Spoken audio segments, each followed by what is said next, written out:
Ferrari kembali jadi sorotan dengan penampilan mengecewakannya pada GP Belanda pekan lalu. Meski awali akhir pekan dengan positif bersama capaian Charles Leclerc yang bisa finish kedua di sprint, tapi di sisa akhir pekan mereka tidak mampu menjawab kecepatan yang ditampilkan Mercedes serta McLaren. Padahal di atas kertas Zandvoort seharusnya jadi sirkuit yang paling tidak membuat mereka lebih kompetitif, karena karakteristiknya yang cepat dan menuntut kekuatan downforce adalah salah satu kekuatan SF26. Selain itu, Ferrari juga masih berikan sejumlah upgrade berupa 5 komponen baru di mobilnya dengan perombakan di area floor sampai diffuser, serta beam wing sayap belakang. Tapi pada faktanya upgrade tersebut tidak mampu dongkrak performa SF26 di Belanda, karena di kualifikasi saja mereka tidak bisa melangkahi Mercedes dan McLaren. Saat balapan harus diakui apabila long run mereka jauh lebih baik dari kualifikasi, dengan manajemen ban yang nampaknya mendapat improvisasi signifikan dari upgrade di Belanda. Sebelumnya di sprint saja, Leclerc bisa bertahan begitu lama dan konsisten dengan ban soft selama 24 lap. Hal serupa juga ditunjukkan saat balapan, dengan keberanian Ferrari berikan strategi berbeda bagi kedua pembalapnya, yang paling tidak bisa berikan mereka kesempatan dalam perebutan posisi podium. Sayangnya, eksekusi tim dalam pemanfaatan strategi tersebut jadi sorotan, dengan prahara tim order antara Lewis Hamilton dan Charles Leclerc yang jadi topik hangat setelah GP Belanda.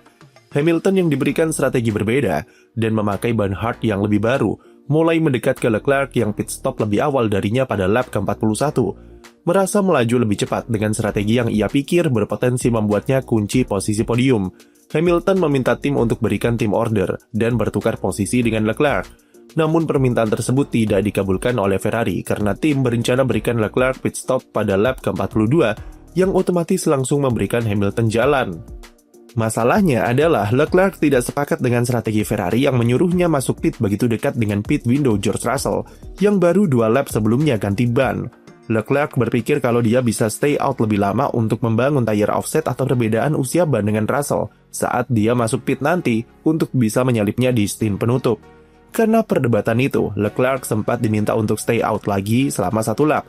Sebelum kemudian dia kembali dipanggil masuk pit di lap berikutnya dan langsung dipatuhi tanpa drama. 1 lap stay out lebih lama inilah yang memancing rasa frustrasi Hamilton karena dia minta bertukar posisi dengan Leclerc namun tidak dikabulkan Ferrari. Setidaknya, dia kehilangan 1,5 sampai 2 detik karena tertahan laju Leclerc selama 2 putaran. Yang apabila kita lihat skenarionya setelah itu, 1,5 detik bisa jadi pembeda untuk mencegah Kimi Antonelli dapatkan pit stop gratisan saat virtual safety car, atau bahkan Hamilton bisa melompati Kimi apabila Mercedes nekat memberinya ban baru. Sebenarnya ada 2 titik rasa kesal Hamilton dari manajemen balapan Ferrari di Belanda. Pertama adalah jelas permintaan tim order yang ditolak Ferrari. Lalu kedua adalah dia mempertanyakan strategi tim yang tak kunjung memberikannya pit stop kedua.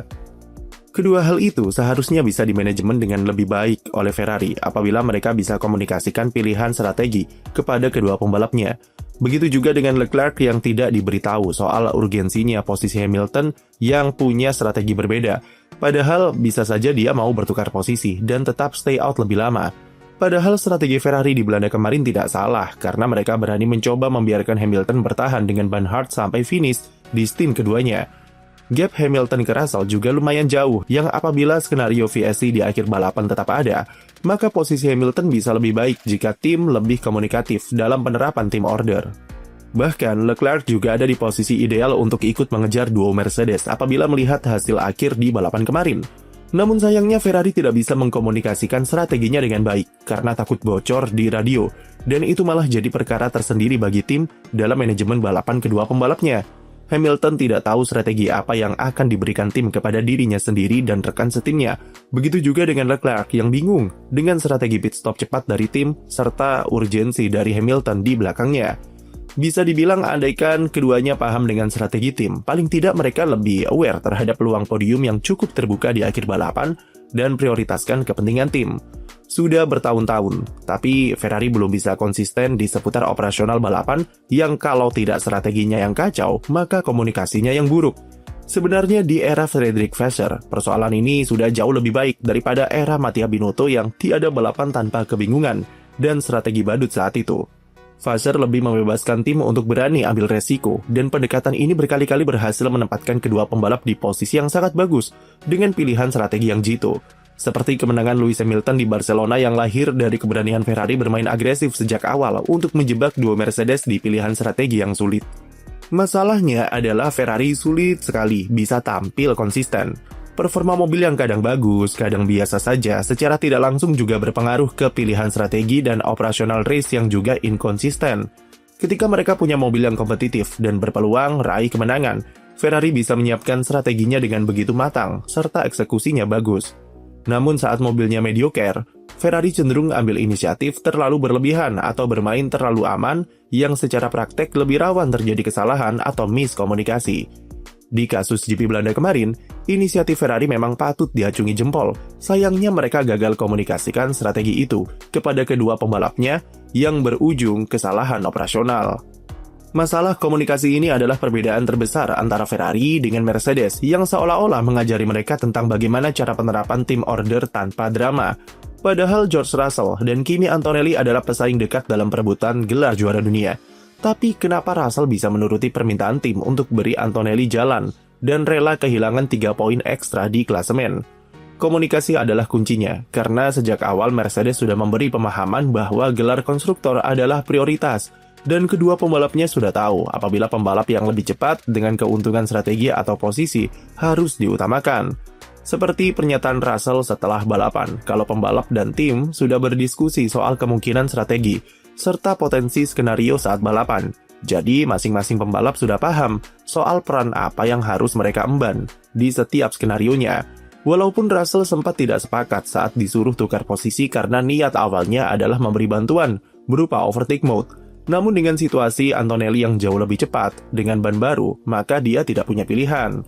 Akan jauh lebih parah apabila Russell menahan Kimi, karena duo Ferrari otomatis akan mendekat dan bisa mengancam podium Mercedes. Terlepas dari apakah tim order itu tepat atau tidak, tapi fakta kalau Mercedes bisa menerapkannya tanpa drama adalah poin plus tersendiri di tengah persaingan keduanya dalam perebutan gelar. Sesuatu yang bahkan Ferrari tidak bisa lakukan, meski kedua pembalapnya jauh dari kata bersaing untuk gelar juara. Tentu orang bisa menyalahkan Charles Leclerc yang mendebat strategi Ferrari sampai pit stopnya ditunda 1 lap, atau menyalahkan Hamilton yang terlalu sibuk komplain di radio, alih-alih menyalipnya langsung di track. Tapi akar masalah dari prahara tim order di Belanda adalah komunikasi Ferrari yang buruk. Bukan persoalan takut strateginya bocor di radio, tapi kenapa kedua pembalapnya seperti tidak paham dengan strategi tim yang seharusnya bisa disampaikan ketika briefing. Atau yang paling penting adalah bagaimana kedua pembalapnya harus bereaksi ketika sudah saatnya mengutamakan kepentingan tim daripada individu adalah sesuatu yang harus Ferrari lebih tekankan dalam penerapan strateginya. Jika Ferrari alami peningkatan performa setelah upgrade mesin di Monza nanti, maka mereka harus mempertajam lagi operasional balapannya untuk kurangi miskomunikasi semacam ini terulang. Berbicara soal performa, GP Italia pekan depan akan jadi momen penghakiman terhadap progres Ferrari di musim 2026 dengan upgrade mesin yang sudah lama mereka janjikan. Dengan mesin baru di Monza nanti, diharapkan paling tidak Ferrari bisa pangkas defisit di lurusan dari mesin Mercedes dan RBPT.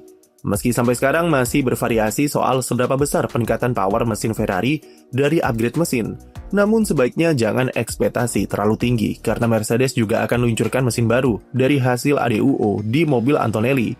Dan jika melihat performa di Zandvoort, Ferrari jelas mulai tersaingi dalam keunggulan di aspek aero serta sasis oleh McLaren yang alami peningkatan pesat sejak Hungaria.